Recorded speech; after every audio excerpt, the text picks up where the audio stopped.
ఇది మండిన తెలుగువాడి గుండె. అన్యాయం జరుగుతుంటే పదే పదే అమాయకులు చేసి ఆడుకుంటూ ఉంటే చూస్తూ ఊరుకోలేక తెగించిన ఆంధ్రప్రదేశ్ ప్రజల ధర్మాగ్రహం ఇది. ఎన్నికలకు ముందు నేతలు చేసిన హామీలు గుర్తుకొచ్చి మనసు రగులుతుంటే ప్రశ్నించడానికి రోడ్డెక్కారు ఏపీ ప్రజలు. ముఖ్యమంత్రి చంద్రబాబు మనసు మారాలని, ఆయన కేంద్రంపై ఒత్తిడి చేసి ప్రత్యేక హోదా సాధించాలని డిమాండ్ చేస్తున్న ప్రజలు ఇక ఎంత మాత్రము ఊరుకోమని తెగేసి చెబుతున్నారు. టీడీపీ నేతల ఊకదంపుడు ఉపన్యాసాలు తలుచుకొని ఉత్తరాంధ్ర ప్రజలు ఉడికిపోతున్నారు.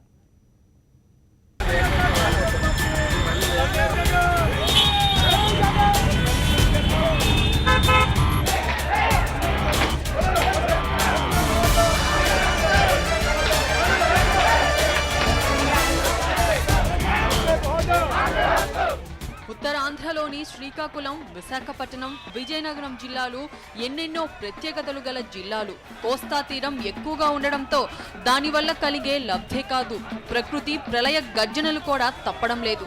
మొన్నటి హుద్హుద్ తుఫాను కారణంగా ఈ ప్రాంతం తీవ్రంగా దెబ్బతింది. రాష్ట్ర విభజనతో తీవ్రంగా కలత చెంది ఉన్న ప్రజలకు హుద్హుద్ తుఫానుతో పాటు బాబు సర్కార్ తీసుకుంటున్న యూటర్న్ నిర్ణయాలు గోరు చుట్టు మీద రోకటి పోటులా తయారయ్యాయి. తీరని గాయాల్ని మిగులుస్తున్నాయి. ఒకటా రెండా ప్రతి హామీ అటక ఎక్కుతుంటే నవ్వుతూనే అధికార తెలుగుదేశం నేతలు కుళ్ళబొడుస్తుంటే ఇక ఎంతకాలమని ఈ ప్రజలు చూస్తూ ఊరుకోగలరు?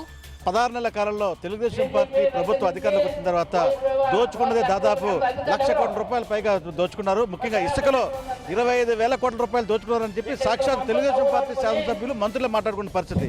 సాక్షాత్ చంద్రబాబు నాయుడు గారు ఇక ఆపండి, ఇసుకలో మనకు బాగా చెడ్డపేరు వచ్చింది, ఈనాడులోనే 2,000 కోట్లు రాశాడు, కానీ వాస్తవంగా 25,000 కోట్ల పైగా మనల్ని దోచేశారని చెప్పి చెప్పడం జరిగింది. తప్పనిసరిగా ఏదైతే ఈరోజు జగన్మోహన్ రెడ్డి గారు పిలిపించారో దాన్ని మహిళలందరం కూడా జయప్రదం చేయడానికి ముందుకు వస్తామని, ఈ ఉద్యమాన్ని ఇంకా తీవ్రతం చేసి ప్రత్యేక సెపరేట్ తప్పనిసరిగా ప్రత్యేక హోదా సాధిస్తామని సందర్భంగా తెలియజేసుకుంటాం. ప్రత్యేక హోదా కావాలన్న మా హక్కుని మీరు కాల్దోయొద్దు, మా హక్కుని మాకు కాపాడండి, మాకు ప్రత్యేక హోదా ఇవ్వండి. అధికారంలోకి వచ్చిన తర్వాత జనాన్ని పూర్తిగా మర్చిపోయి ఇవాళ వారు చేస్తున్న విధానం అంతా కార్మికులు గమనిస్తున్నారు.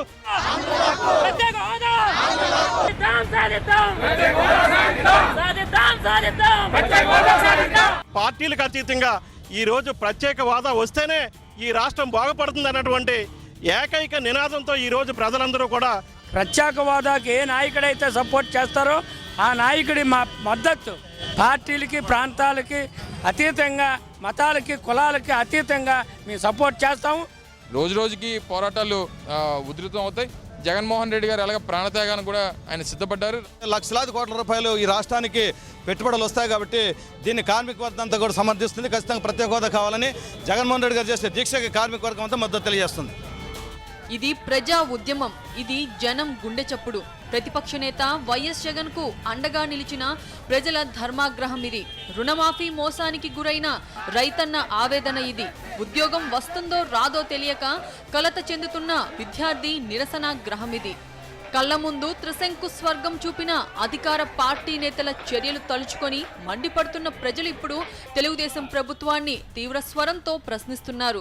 రాష్ట్ర విభజన సమయంలో ప్రత్యేక హోదా ఖాయమని నమ్మబలికిన నేతల అసలు స్వరూపం తెలుసుకున్న తర్వాత ఉడికిపోతున్న ప్రజలు ఇంకా ఎంతకాలం ఈ మోసమని నిలదీస్తున్నారు.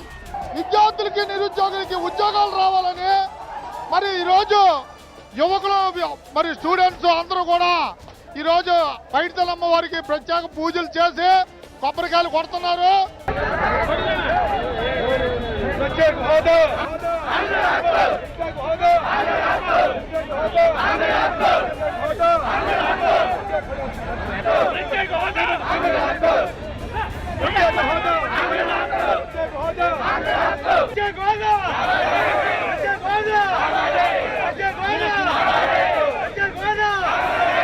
విద్యార్థులని, యువతని, ఆంధ్రప్రదేశ్ అభివృద్ధిని దృష్టిలో పెట్టుకొని ఈరోజు చేస్తున్నటువంటి గుంటూరులో చేస్తున్నటువంటి నిరవధిక మేమందరం కూడా యువత, విద్యార్థులు మద్దతు తెలియజేయడానికి వచ్చి ఉన్నాము.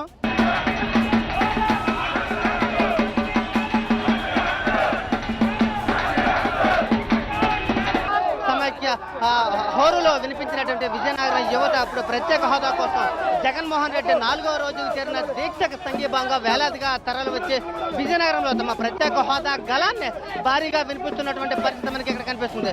నవ్యాంధ్రప్రదేశ్లో ప్రతి ఒక్కరూ కళ్ళకు అంటున్నారు. ఈరోజు మహిళలు కానివ్వండి, యువత కానివ్వండి, అన్ని వర్గాల ప్రజలు ఈరోజు కళ్ళకు అంటున్న ప్రత్యేక హోదా అనేది.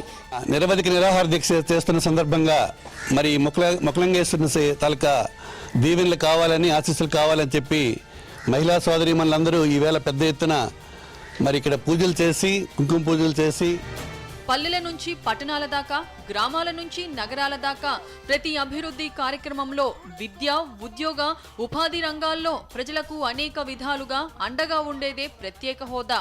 విభజన గాయాలకు అసలు సిసలైన మందు స్పెషల్ కేటగిరీ స్టేటస్. ఇది అన్ని విధాల దెబ్బతిన్న ప్రాంతాలకు ప్రజలను తిరిగి నిలబెట్టే సంజీవని. ఈ విషయం 4 దశాబ్దాల రాజకీయ అనుభవం ఉన్న చంద్రబాబుకు తెలియనిదేం కాదు. ఆర్థిక శాస్త్రంలో ఉన్నత చదువులు చదివిన ఆయన ప్రత్యేక హోదాతో రాష్ట్రానికి వచ్చే మేళ్ల గురించి స్పష్టంగా తెలుసు. అయినా అదేమీ పట్టునట్టుగా అదేమైనా సంజీవన అని రివర్స్ లో అంటున్నారు. 27,000 కోట్ల రూపాయల లోటు బడ్జెట్ వచ్చిందని, రాష్ట్రానికి అన్యాయం జరిగిందని అంటూనే ప్రత్యేక హోదాతో ఏం మేలు జరుగుతుందని తిరిగి దబాయించే ముఖ్యమంత్రి తీరును చూసి ప్రజలు రగిలిపోతున్నారనడానికి వారి ఈ ఆగ్రహ స్వరాలే ప్రత్యక్ష నిదర్శనం.